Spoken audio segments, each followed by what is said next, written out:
गुजरात आए थे 2002 के अंदर, और उन्होंने एक मेरे ख्याल से दूसरी विजिट थी मेरे ख्याल से। उन्होंने तत्कालीन मुख्यमंत्री और आज के माननीय प्रधानमंत्री नरेंद्र मोदी जी से कहा था, उनको देखते हुए, कि मुख्यमंत्री अपनी क्या राजधर्म निभाए। उसी रात को मैंने एक स्टोरी फाइल की इसी विषय को लेके, राइट्स के विषय को लेके, और जब 2 बजे जब मेरे पास मेरी कॉपी वापस आई तो 70% उसके अंदर मेरा जो लिखा हुआ चेंज हो गया था, और 30% ही मेरा था, मतलब 70-30 हो गया था वो, मतलब पूरी कॉपी चेंज हो गई थी। एक ऐसे पत्रकार जो राष्ट्रवादी थे, वो डेस्क के ऊपर थे, आज भी एक बड़ी पोजीशन पे है, उनको रात को मैंने 2:30 बजे फोन किया। मैंने कहा 2 से 2:30 मैंने कॉपी पढ़ी, मुझे लगा कि बिल्कुल मेरा मतलब नाम मेरा जा रहा है कि कोई लिख रहा कोई और है। तो मैंने उनसे फोन किया, मैंने कहा भाई ये तो कॉपी नहीं जा सकती थी इस परिस्थिति में, इस शेप में नहीं जा सकती, आप उसमें चेंजेस करने पड़ेंगे। धीरे से उन्होंने कहा मुझे कि देखिए उदय, आप आज विरोध मत करिए वरना आपकी नौकरी जा सकती है, इतना विरोध है आपके अगेंस्ट, यहाँ पे जो पूरा वातावरण इतना बिगड़ा हुआ है। मैं देखो भाई आप लिखिए, लेकिन मेरे नाम से कॉपी में नहीं जान दूंगा, और ये कॉपी अगर आपने अगर जान दी तो मैं आपको कोर्ट में ले जाऊंगा। ये मैंने हिम्मत दिखाई, उसका असर क्या हुआ कि जब 1.5 घंटे के बाद कॉपी मेरे पास आई तो रेशियो चेंज हो चुका था। 70% जो मैंने लिखा था वो रेस्टोर हो गया था, और जो मिलावट हो रहा था 30% पे आ गया था। बाद में आपको याद होगा एक संजीव भट्ट नाम के एक ऑफिसर थे IPS, उन्होंने अचानक ऐसा क्लेम किया कई सालों के बाद, 2002 के वाकई कई सालों के बाद, कि भाई जो मीटिंग हुई थी जिसमें नरेंद्र भाई के विरुद्ध ये कहा जा रहा था कि उन्होंने ये डायरेक्शन दिए थे कि मुसलमान को खत्म करो, उस मीटिंग में खुद हाजिर था।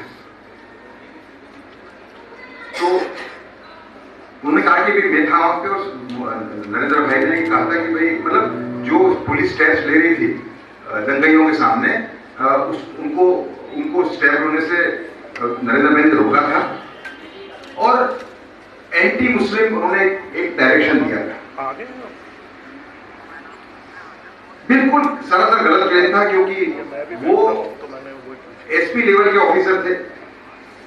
CM की मीटिंग के अंदर SP लेवल के ऑफिसर कैसे हाजिर हो सकते हैं? तो उनका क्लेम था वो। कई वर्षों के बाद एक मेरे एडिटर थे, उनका मेरे से मैसेज आया एक दिन सुबह कि भाई संजीव भट्ट वाला मामला खूब तूल पकड़ चुका था, कि संजीव भट्ट पे आप स्टोरी करें। संजीव भट्ट का भूतकाल का रिकॉर्ड भी बहुत खराब था, मतलब उन पे करप्शन के चार्जेस थे, उन पे अलग अलग चार्जेस थे भूतकाल के अंदर भी।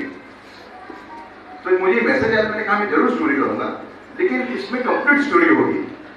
संजीव भट्ट ने पहले का क्या रिकॉर्ड था वो भी इसमें आएगा।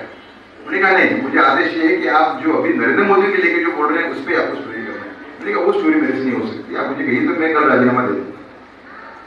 और वो उसकी भी असर ऐसी हुई कि कोई ने मुझे राजीनामा नहीं दिया, बल्कि मुझे ज्यादा वजन मिलने लगा, क्योंकि मैं सत्य के साइड में था। कहने का मतलब कि कई चैलेंज हमारे सामने थे, उल्टे चैलेंज भी आते हैं। जब हमारे आइडियोलॉजी के लिए गलत काम कर रहे हैं तो उस टाइम पे भी हमें एक चैलेंज आता है कि हम रिपोर्टिंग करें या ना करें। लेकिन हमें मेरे ख्याल से वीर सावरकर का जो नेशन फर्स्ट का प्रिंसिपल था उस पर हमें चलना चाहिए। अब वीर सावरकर का नेशन फर्स्ट प्रिंसिपल क्या था? देखिए, जब 1937 के अंदर वीर सावरकर जब संपूर्ण रूप से रिहा कर दिए गए और जब वो उनको पॉलिटिक्स में भाग लेने की अनुमति दी गई, उस टाइम पे उनको सुभाष चंद्र बोस, अशोकराव पटवर्धन, SM जोशी जैसे जो नेता थे उन्होंने उनको न्योता दिया कि आप कांग्रेस में आइए, कांग्रेस को बल मिलेगा। सेनापति बापट जैसे क्रांतिकारी कांग्रेस ऑलरेडी कांग्रेस में शामिल हो चुके थे, उदाहरण था उनके सामने। कि सावरकर ने कहा कि कांग्रेस हिंदू हकों का हनन करके मुस्लिम तुष्टीकरण कर रही है, और इस पथ पे इतने आगे बढ़ चुकी है कि उसका वापस आना नामुमकिन है। और भारतवर्ष में हिंदुओं को हनन करके मुस्लिम तुष्टिकरण करना ये देश के साथ धोखा देंगे। उस समय मैंने स्टेटमेंट इशू किया था, it is better to stand in the last row of true patriots than the first row of those who are betraying the nation in the name of patriotism और नेशनलिज्म। तो मैं मानता हूं कि वीर सावरकर का ये नेशन फर्स्ट प्रिंसिपल था, क्योंकि उस टाइम पे कांग्रेस बहुत बड़ी पार्टी थी, हिंदू महासभा की पार्टी जिसका अध्यक्ष बनना उन्हें चुना, वो छोटी सी पार्टी थी, लेकिन मुस्लिम हिंदू हकों का हनन नहीं कर रही थी, वो मुस्लिम तुष्टिकरण नहीं कर रही। तो उन्होंने अगर उस टाइम पे वो कांग्रेस में जाते तो मेरे ख्याल से गांधी जी के बाद की श्रेणी के जो लीडर थे उनके लेवल पे आ सकते थे, ऐसा मेरा मानना है। लेकिन उनका जो बलिदान था राणा प्रताप जैसा था, जो राणा प्रताप के सामने जो डिलेमा था वो उनके सामने था, और उन्होंने राणा प्रताप की तरह सही रास्ता चुना। मेरे ख्याल से ये नेशन फर्स्ट का जो प्रिंसिपल है बहुत आवश्यकता है कि आप उसको फॉलो करें, क्योंकि अभी मामला ऐसा है कि वामपंथी है